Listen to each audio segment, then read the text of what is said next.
আসসালামু আলাইকুম। আশা করি সবাই ভালো আছেন। কার্ডিও পালমোনারি রিসাসিটেশন, সিপিআর, এটা নিয়ে আমরা আসলে কয়জন জানি? একজন হার্ট অ্যাটাকের রোগীর জন্য এটা যে কত ইম্পর্টেন্ট, এটা আসলে বলে শেষ করা যাবে না। মৃত একজন মানুষকে জীবিত করা যায় এই সিপিআর দিয়ে। গতকালকে যখন তামিম ইকবাল হঠাৎ করে হার্ট অ্যাটাক করলেন, উনি কিন্তু ফিল্ডে খেলতে নেমেছিলেন। সে একজন অ্যাথলেট, রেগুলার খেলাধুলা করে। তার সাধারণত সন্দেহ থাকার কথা না যে তার হঠাৎ করে হার্ট অ্যাটাক হয়ে যাবে।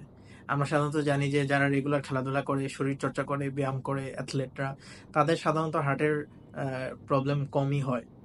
কিন্তু এখন দিনকাল আসলে এমন পড়েছে, আমাদের খাদ্যাভ্যাস থেকে শুরু করে আমাদের ডেইলি রুটিন যেগুলা, এগুলা এতটাই খারাপ অবস্থায় গিয়েছে যে আমরা আসলে এখন হার্টের ঝুঁকি নিয়ে সবাই চলাফেরা করতেছি।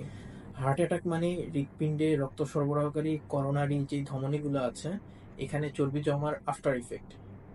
অর্থাৎ রক্ত সরবরাহ বন্ধ হয়ে যায়, পারফিউশন অফ হয়ে যায় এবং আপনার হার্ট আর পাম্প করতে পারে না। এই সময় আপনার আসলে মনে হবে যে আপনার জান বের হয়ে যাচ্ছে, তীব্র ব্যথা হবে, বমি বমি ভাব হতে পারে। অনেক সময় মানুষ জ্ঞান হারিয়ে ফেলে, মুখ দিয়ে ফেনা বের হয়ে যায়। এগুলো সবই কমন ইফেক্ট। তো এগুলো দেখলে সাধারণত আমাদেরকে প্রথমে যে কাজটা করা লাগবে, তাকে প্রথমে সিপিআর দিতে হবে। ঠিক আছে? এই সিপিআর দেওয়ার নিয়মটা আমি একটু আপনাদেরকে দেখাই।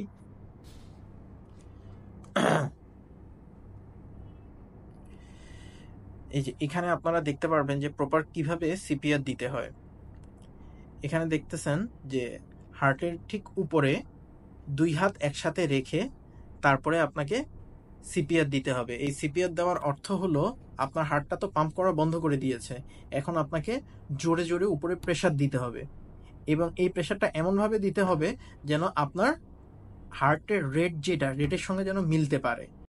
অর্থাৎ আপনার লক্ষ্য হবে প্রতি মিনিটে ১০০ থেকে ১২০ বার কম্প্রেশন করা।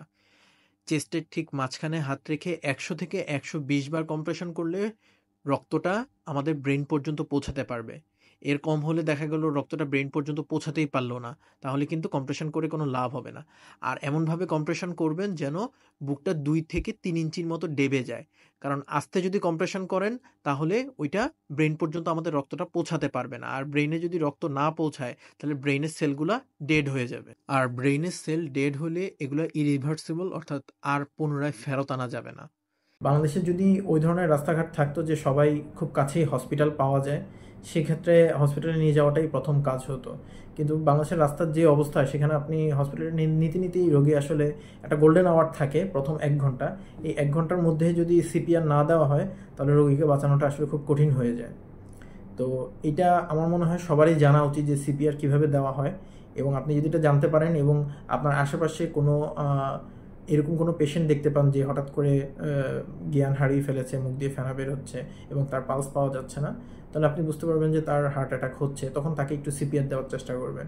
এবং সিপিআর দেওয়ার ক্ষেত্রে আরেকটা জিনিস ফলো করতে পারেন পাম্প করার পাশাপাশি, সেটা হলো মুখ দিয়ে বাতাস দিতে পারেন। নাকটা চেপে ধরে মুখ দিয়ে আপনি বাতাস দিতে পারেন, তাহলে ফুসফুসে কিছুটা বাতাস ঢুকবে। কারণ এইসব সময় ফুসফুসও কাজ করা বন্ধ করে দেয়, যে কারণে আসলে মানুষ শ্বাস প্রশ্বাস নিতে পারে না। অক্সিজেন ছাড়া কিন্তু মানুষ বাঁচতে পারবে না। তো এই দুটো জিনিস ইম্পর্টেন্ট বাংলাদেশের পরিপ্রেক্ষিতে। বিদেশে হলে অবশ্যই প্রথমে হসপিটালে যাওয়াটাই শ্রেয়, কিন্তু বাংলাদেশে আপনি এই জ্যাম ঠেলে হসপিটালে নিতে নিতে, এবং সত্যি কথা বলি, আমরা আশেপাশে আমাদের কয়টা ভালো কার্ডিও হসপিটাল আছে, তাই না? ল্যাবিড বা ইউনাইটেডে কয়জন মানুষ যেতে পারবে?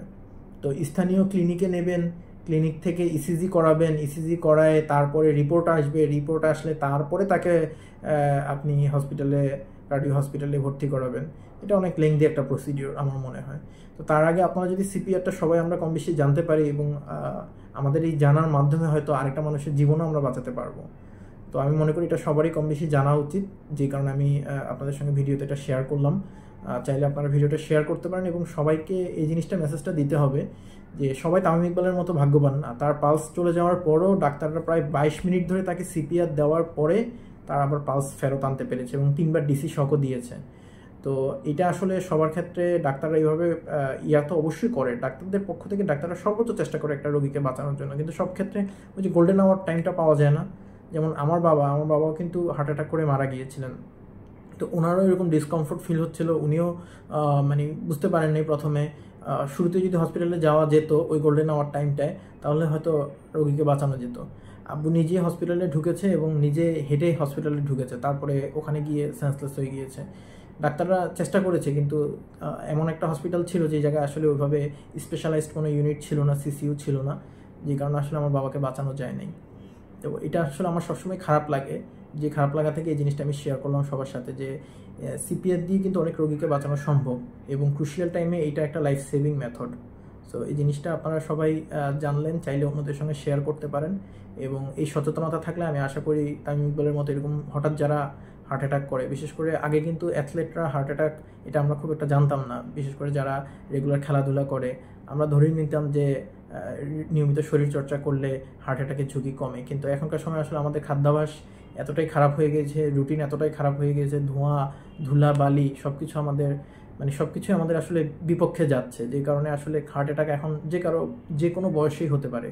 রোগীর বয়স 25, 30, 35, 40 ডাজন্ট ম্যাটার। সো এই প্রিকশনগুলো আপনারা সবাই জেনে রাখলে আমাদের মনে হয় সবারই উপকার হবে। ভালো থাকবেন সবাই, ধন্যবাদ।